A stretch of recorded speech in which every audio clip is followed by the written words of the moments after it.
नमस्कार. वुमेन्स 24 चॅनलमध्ये आपल्या सगळ्यांचे स्वागत आहे. अमरावती शहरात बकरी ईदच्या पार्श्वभूमीवर गुन्हे शाखेने मोठी कारवाई करत तब्बल 28 गोवंशांना जीवनदान दिले.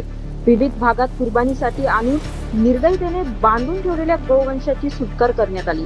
पोलीस आयुक्त राकेश ओला यांच्या आदेशानुसार गुन्हे शाखेचे पोलीस निरीक्षक संदीप चव्हाण यांच्या नेतृत्वात विशेष मोहीम राबवण्यात आली. बडनेरा परिसरातील आयशानगर आणि चमननगर भागातून 17 गोवंश, गांधीनगर परिसरातील पॅराडाईज कॉलनीतून 6 गोवंश तर नागपुरी गेट परिसरातील हैदरपुरा भागातून 5 गोवंश ताब्यात घेण्यात आले. या सर्व गोवंशाची अंदाजे किंमत तब्बल 8,65,000 रुपये इतकी असल्याची माहिती पोलिसांनी दिली आहे. ताब्यात घेतलेल्या जनावरांना पशुवैद्यकीय अधिकाऱ्यांच्या मदतीने गोरक्षण संस्थेत सुरक्षित ठेवण्यात आले आहे. या प्रकरणी संबंधित आरोपी विरोधात प्राणी निर्दयता प्रतिबंधक कायद्यानुसार गुन्हे दाखल करण्यात आले असून पुढील तपास सुरू आहे.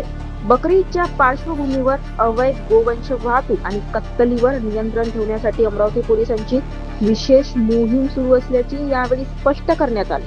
अशाच नवनवीन अपडेटसाठी बघत राहा वुमेन्स 24 चॅनल.